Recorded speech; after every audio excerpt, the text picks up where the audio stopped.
맑고 청명한 날입니다. 여러분의 얼굴도 환하게 펴지는 시간 되길 원합니다.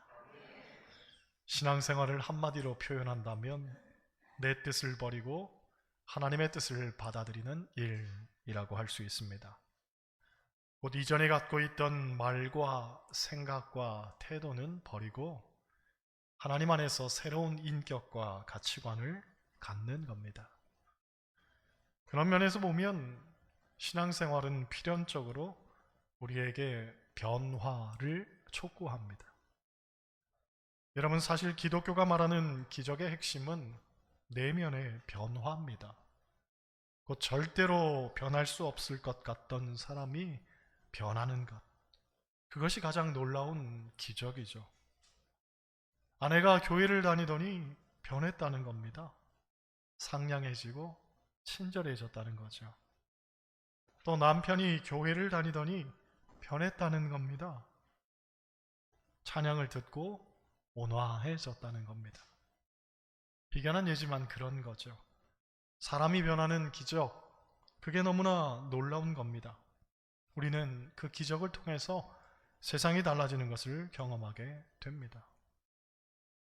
그러므로 우리가 그리스도인이라면 늘 변화를 갈망하고 살아야 할 줄 믿습니다. 할렐루야. 하지만 안타깝게도 이 변화가 사람의 결심만으로는 가능하지 않다는 데에 문제가 있습니다. 무슨 말이냐면 일반적으로 사람이 보통 변화를 갈망할 때에 무엇으로부터 시작하냐면 새로운 결심으로부터 시작합니다. 즉, 화내지 말아야지, 더 사랑해야지, 말 좀 예쁘게 해야지, 신앙생활 이제는 좀 제대로 해야지 하고 생각하지만 주변을 보면 그렇게 마음을 먹는다고 성공하는 사람을 잘 보지 못합니다. 왜냐하면 사람의 마음은 의지만으로는 바꿀 수 없기 때문에 그렇습니다. 그래서 성경이 말하는 변화는 노력의 결과가 아니라 은혜의 결과라고 말합니다. 곧 우리가 스스로 마음을 먹는다고 해서 되는 게 아니라 하나님께서 우리를 강권적으로 붙잡아 주시는 은혜가 있어야 되는 거죠. 그러하기에 우리는 내가 무엇을 할 것인가를 고민할 게 아니라 오히려 하나님이 나를 위해 무엇을 하셨는가를 생각해야 됩니다. 대개 하나님께서 우리를 바꾸실 때에는 존재에 대한 인식을 바꾸십니다. 곧 죄인이었던 우리가 하나님의 자녀가 되었고 죽을 수밖에 없던 우리가 하나님을 통해 영원한 새 생명을 얻게 되었고 이러한 존재에 대한 생각이 바뀌니까 우리의 삶의 태도도 바뀌게 되는 거죠. 즉 변화는 밖에서부터 이루어지는 게 아니라 안에서부터 이루어지는 거예요. 여전히 같은 환경이고 같은 상황이어도 내 생각이, 내 시선이, 또 내 마음이 달라지면 모든 게 바뀌는 거죠. 그러하기에 본문을 보면 사도 바울은 우리의 내면에서 벗어야 할 것들과 입어야 할 것들에 대해 말하면서 종국에는 변화에 대한 이야기를 하고 있습니다. 먼저 벗어야 할 것들이 무엇이냐면 22절 말씀 우리 같이 보겠습니다. 22절 같이 읽어요. 너희는 유혹의 욕심을 따라 썩어져가는 구습을 따르는 옛사람을 벗어버리고. 아멘. 옛사람을 벗어버리라고 합니다. 옛사람을 벗어버리라. 그런데 본문에는 옛사람을 규정하는 세 가지 단어가 나옵니다. 첫 번째는 유혹입니다. 유혹. 여러분, 에덴 동산에서 뱀이 하와에게 건넸던 두 가지 유혹이 있습니다. 하나는 소유의 유혹이고 또 하나는 교만의 유혹입니다.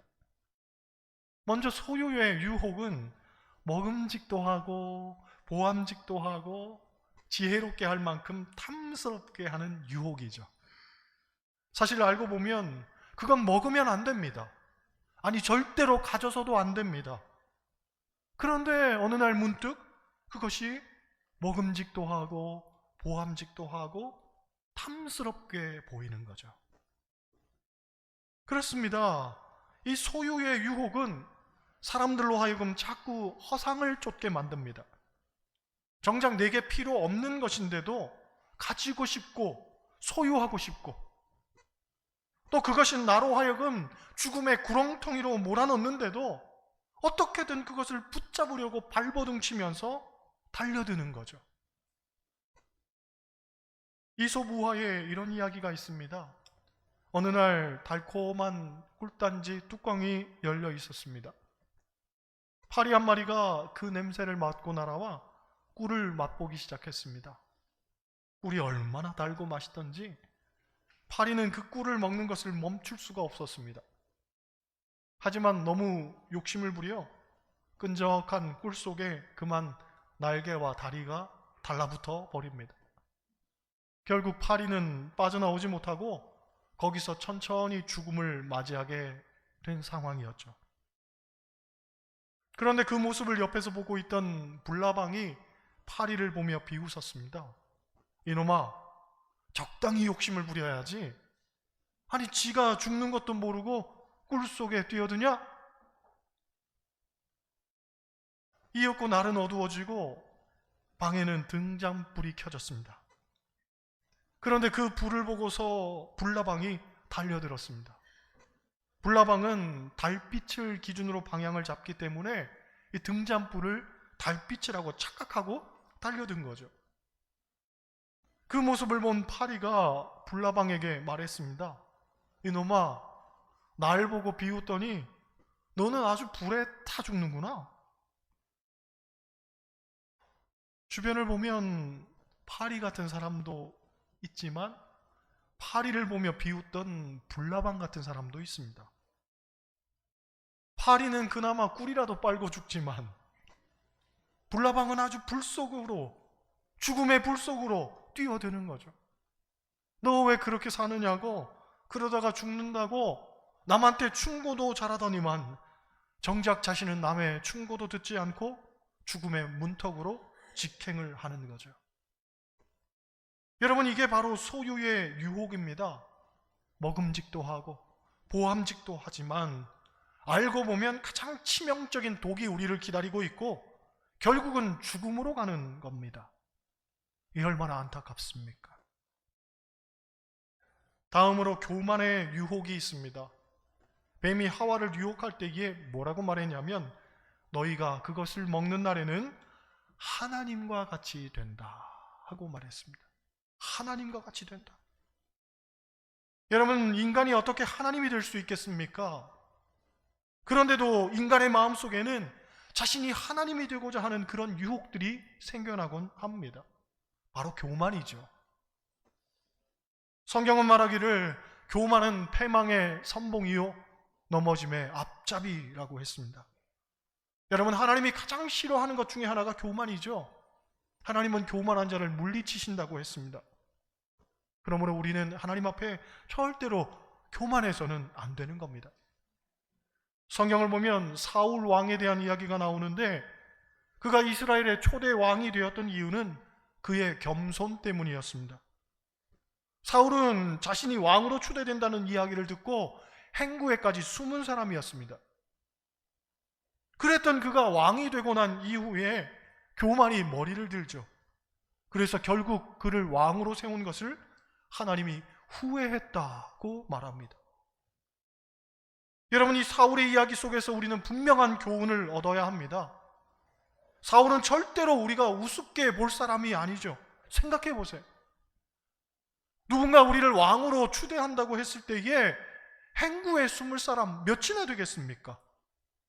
저마다 겸손을 가장할 수는 있지만 정말 사울처럼 겸손하기는 어렵습니다. 그런데 그런 겸손한 사울이 변질되어서 교만해졌다는 건 다시 말해 여기 있는 사람 누구나 교만해질 수 있다는 걸 상징합니다. 즉 우리라고 다르지 않다는 거죠. 언제 사람이 교만해질지는 아무도 모를 일입니다. 그러하기에 성경이 말하는 것처럼 선줄로 생각하는 그때 넘어질까 조심해야 하고 하나님은 교만한 자를 물리치시고 겸손한 자에게 은혜를 베푸신다는 사실을 분명히 기억해야 됩니다. 할렐루야. 두 번째로 옛사람을 정의하는 키워드는 욕심입니다. 욕심. 일반적으로 사람에게는 세 가지의 욕심이 있다고 하지요. 첫째, 물욕입니다. 물욕. 물욕이란 단순히 돈이나 물건을 필요로 하는 마음이 아니라 그것이 마음의 중심이 되고 주인이 되고 우상이 되어버리는 상태를 말합니다. 쉽게 말해 사람이 돈을 잘 사용해야 되는데 어느 순간부터는 돈이 사람을 부리는 겁니다. 그래서 삶의 기준이 하나님의 뜻이 아니라 자신의 이익이 되고 사람과 관계 맺는 기준도 사랑이 아니라 계산이 되고 삶의 목표도 사명이 아니라 부의 축적이 되는 겁니다. 그 돈이 모든 것의 중심이 되는 거죠. 그런데 이 물욕이 정말 위험한 것은 이것이 끝이 없기 때문에 그렇습니다. 여러분, 배가 고플 때에는 밥을 먹으면 해결이 됩니다. 또 목이 마르면 물을 마시면 문제가 끝이 납니다. 하지만 물욕은 다릅니다. 이건 끝이 없습니다. 1,000만 원이 있으면 5천만 원이 필요할 것 같고 1억이 있으면 10억을 벌어야 할 것 같고 10억이 있는 사람은 또 다른 비교할 만한 거리들이 계속 마구마구 생겨납니다. 그래서 전도사는 말하기를 은을 사랑하는 자는 은으로 만족하지 못한다 하고 이야기하는 거죠. 그렇습니다. 물욕은 영원히 채워지지 않는 공허함을 우리에게 주기 때문에 우리의 영혼을 반드시 병들게 한다는 점에서 그 위험성이 심각합니다. 둘째, 명예욕 혹은 권력욕입니다. 이것은 타인에게 인정받고 싶은 욕구라고 할 수 있는데 사실은 이것이 인간 존재의 원천적인 감정적 표현이라는 거죠. 즉 사람은 자기 혼자서는 자신의 가치를 완전히 확신하기 어렵기 때문에 타인의 시선을 통해서 자신을 확인하려고 한다는 거죠. 일례로 사람들의 칭찬을 받으면 기분이 좋아지고 사람들의 인정을 받으면 왠지 자신이 살아있는 것 같은 기분을 느끼는 것 등등이 다 명예욕, 권력욕이라는 겁니다. 그런데 이것도 인간의 욕망에 근원을 두기 때문에 변질되고 잘못된 방향으로 갈 우려가 굉장히 큽니다. 셋째로 성욕입니다. 이것 또한 인간이 가지는 기본적 욕구 중 하나인데 물론 동물처럼 번식을 위한 기능도 하지만 정서적이고 관계적인 면에서 인간이 갖고 있는 근원적 욕구가 된다는 거죠. 하지만 문제는 이 또한 하나님과의 관계를 벗어나면 직접적인 죄로 연결될 수 있다는 점에서 참으로 어려운 욕구라고 말할 수 있습니다. 기실 다윗은 성군으로 알려진 임금이었지만 그가 성욕에 붙들려 소위 치정살인까지 저지르고 말았던 걸 우리는 잘 알고 있습니다. 그런 거죠. 욕심이 잉태한 즉 죄를 낳고 죄가 장성한 즉 사망을 낳게 되는 건 너무나 자연스러운 수순입니다. 그러므로 이 인간이 갖고 있는 욕심의 옛사람을 우리는 벗어야 할 줄로 믿습니다. 할렐루야. 셋째로 옛사람을 정의하는 단어는 구습입니다. 구습. 구습이란 말은 사전적인 의미로는 옛날로부터 내려오는 낡은 풍습을 말합니다. 그런데 이것은 단순히 익숙한 차원을 넘어서서 잘못된 것을 알면서도 버리지 못하는 것들이란 의미를 담고 있습니다. 사실 전통이 나쁜 건 아니죠. 하지만 나쁜 전통이라면 바꿔야 하는 것이 당연하지 않겠습니까? 비단 어떤 집단과 공동체를 떠나 개인도 마찬가지입니다. 자신의 말과 행동이 늘 익숙한 나만의 방식이라는 걸 인정하지만 그것이 남에게 상처를 주고 해를 끼친다면 바꿔야 되는 겁니다. 또 어떤 습관들이 나에게는 퍽 익숙하고 편안한 것이지만 다른 사람과 함께 할 때에 장애가 된다면 그것을 포기하는 것이 더 유익하지 않겠습니까? 그리고 그렇게 하는 사람이 진짜 그리스도인이 아니겠습니까? 본문을 보면 사도 바울은 우리가 입어야 할 옷에 대해서도 세 가지의 권면을 합니다. 23절, 24절 보겠습니다. 같이 읽어요. 오직 너희의 심령이 새롭게 되어 거룩함으로 지으심을 받은 새 사람을 입으라. 아멘. 먼저 너희의 심령이 새롭게 되라고 합니다. 심령, 즉 결국은 마음이라는 겁니다. 여러분, 먼저 내 마음을 다잡아야 합니다. 항상 우리가 경험하는 문제들은 사람의 문제도 아니고 환경의 문제도 아닙니다. 여건의 문제도 아니고 상황의 문제도 아닙니다. 내 마음이 문제인 거죠. 예수님께서는 마태복음 15장 19절을 통해서 사람의 마음에서부터 나오는 것들을 열거하는데, 마음에서 나오는 것들은 악한 생각과 살인과 간음과 음란과 도적질과 거짓 증언과 비방이라고 합니다. 곧 우리의 마음에서 나오는 것들은 이렇게 못되고 더러운 것들이 끊임없이 생산되지만, 안타깝게도 이 마음의 더러움을 스스로 극복하기가 어려운 건 내 마음을 나도 모르기 때문에 그렇습니다. 내 마음을 내가 안다면 이것들을 제하여 버리겠는데, 대부분 사람들은 도무지 내 마음이 어떠한가를 스스로 알지를 못합니다. 그러므로 이것을 해결하려면 어떻게 해야 되냐? 우리가 예수의 마음을 품어야 합니다. 예수의 마음을. 빌립보서 2장 5절 이하를 보면 이렇게 말하죠. 너희 안에 이 마음을 품으라. 곧 그리스도 예수의 마음이니 그는 근본 하나님의 본체시나 하나님과 동등됨을 취할 것으로 여기지 아니하시고 오히려 자기를 비워 종의 형체를 가지사 사람들과 같이 되셨고 사람의 모양으로 나타나사 자기를 죽기까지 복종하셨으니 그 십자가에 죽으심이라. 여러분, 그리스도인은 한마디로 예수의 마음을 가진 사람들입니다. 예수의 심장으로 우리 마음에 이식한 사람들이죠. 즉 내 마음을 내가 모르고, 그래서 내 마음을 어떻게 할 수 없기 때문에 우리에게는 그리스도의 마음이 필요한 겁니다. 곧 그리스도의 마음이 기준점이 되고 그리스도의 마음이 잣대가 되어서 그 마음을 중심으로 내 삶을 다스려 가야 되는 거죠. 할렐루야. 둘째로 하나님을 따라 하고 말합니다. 하나님을 따라. 하나님을 따르라는 말은 쉽게 말해서 하나님을 앞서지 말라는 겁니다. 앞서지 말아라. 교통 범칙금 가운데 제일 비싼 게 뭐냐면 중앙선 침범입니다. 이건 절대로 하지 말아야 되는 일이기 때문에 벌금도 있지만 벌점도 있습니다. 그런데 이것은 신앙생활에도 공히 적용됩니다. 즉 신앙생활은 하나님을 따라가는 것이지 그분을 추월해서는 안 됩니다. 어떤 경우에도 내 생각, 내 경험, 내 주장 그건 버리고 겸손하고 겸비하게 하나님을 뒤에서 따라가야 합니다. 물론 그분 가신 길이 좁고 협착하여 찾는 이가 적을 수도 있습니다. 하지만 그 길은 참된 길이요 생명의 길이요 푸른 초장 쉴만한 물가로 우리를 인도하는 길인 줄로 믿습니다. 그러하게 앞서가지 말고 따라가야 됩니다. 할렐루야. 셋째로 의와 진리의 거룩함으로 지음을 받은 새 사람을 입으라 하고 말하죠. 입으라. 옛날에 옷은 신분을 나타냈습니다.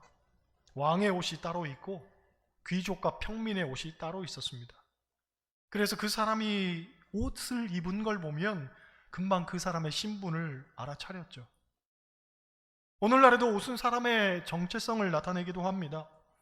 병원에서 하얀 가운을 입고 있으면 의사구나 하는 걸 알게 되고, 녹색 가운을 입고 있으면 수술하고 있구나 알게 되죠. 승려는 승복을 입고 천주교 신부님들은 로마 칼라 옷을 입습니다. 마찬가지로 그리스도인들은 그리스도인으로서 입어야 할 옷이 있습니다. 사람들이 우리를 보고서 저 사람 바로 그리스도인이구나 하고 생각하도록 마땅히 입어야 할 옷이 있는데 그것이 바로 의와 진리와 거룩이라는 거죠. 이런 얘기가 있습니다. 어느 날 남극에 사는 곰이 시베리아에 사는 곰에게 놀러 갔습니다. 남극 곰은 흰색이었고 시베리아 곰은 검은색이었죠. 시베리아 곰이 남극 곰에게 물었습니다. 예, 너는 그 추운 곳에 살면서 왜 털이 흰색이냐? 검은색이 햇볕을 잘 흡수해서 몸을 따뜻하게 하는데 야, 우리처럼 검은 옷을 입고 다녀야지 왜 어리석게 흰색 옷을 입고 다니냐? 물었더니 남극곰이 하는 얘기가 아니 태어날 때부터 흰색인데 날 보고 어쩌란 말이야? 하는 거죠. 시베리아 곰이 말했습니다. 야, 이 멍청한 놈아, 요즘 염색 기술이 얼마나 좋아졌는데 요즘은 머리만 감아도 새치가 다 염색이 돼. 그러니까 걱정하지 말고 집에 가서 염색약 하나 사가지고 염색해봐 하더랍니다. 그 말 들은 남극곰이 집에 가서 검은색 염색약을 사다가 염색을 했습니다. 새카맣게 물이 들었는데 진짜로 감쪽 같았습니다. 게다가 검은색으로 염색을 했더니 정말 따뜻한 거죠. 햇볕을 잘 흡수해서 받아들이니까 얼마나 따뜻하고 좋던지. 야, 진작에 염색을 하고 다닐 걸 괜히 춥게 다니느라고 고생만 했네. 후회가 되더랍니다. 그러던 어느 날 사냥꾼이 남극에 곰 사냥하러 왔습니다. 사냥꾼이 오면 남극 곰들은 대개 눈과 얼음 덩어리 사이에 숨습니다. 그러면 하얀 눈과 얼음 속에 감춰져서 사냥꾼이 찾지를 못하는 거죠. 하지만 곰이 검은색으로 염색을 해버렸으니 어디에 숨던지 간에 금방 탄로가 나는 겁니다. 결국 이 남극곰은 염색을 한 까닭에 사냥꾼에게 잡혀 죽고 말았다는 전설 따라 삼천리가 전해져 옵니다. 여러분, 남극곰은 남극곰이 입어야 하는 옷이 있듯 그리스도인은 그리스도인이 입어야 하는 옷이 있습니다. 정체성에 맞는 옷, 바로 의와 진리와 거룩의 옷이죠. 우리가 잘 알듯이 그리스도인이란 이름은 안디옥 교회 교인들이 처음 불려졌던 이름입니다. 이 이름이 참으로 영광된 것은 그 이름이 안디옥 교인들 스스로가 붙인 이름이 아니었다는 거죠. 그리스도인이라는 이름은 믿지 않는 사람들이 이 안디옥 교인들을 볼 때에 야, 저들은 정말 그리스도를 닮았구나, 예수를 닮았구나 감탄을 자아냈기 때문에 그들이 붙여준 이름이었단 말이죠. 여러분, 우리가 아무리 스스로 나는 그리스도인이요, 나는 성도요, 나는 교인이요 하고 외쳐도 믿지 않는 사람들이 볼 때에 그들만이 가진 정체성이 보이지 않는다면 그것은 오히려 하나님의 영광을 가리우는 일이 될 겁니다. 그러므로 그리스도인은 마땅히 의와 진리와 거룩함이 보여져야 합니다. 곧 누가 보아도 참 의로운 사람이다, 참 진실된 사람이다, 참 거룩한 사람이다, 그렇게 평가될 수 있는 사람이 그리스도인이어야 하는 거죠. 오늘 본문은 우리에게 권고합니다. 너희는 유혹의 욕심을 따라 썩어져가는 구습을 따르는 옛사람을 벗어버리고 오직 너희의 심령이 새롭게 되어 하나님을 따라 의와 진리의 거룩함으로 지으심을 받은 새 사람을 입으라. 모쪼록 옛사람의 옷은 다 벗고 의와 진리와 거룩함의 이 새 옷을 입고 여러분의 삶을 통해서 하나님께 영광 돌려드릴 수 있기를 주님의 이름으로 간절히 축원합니다.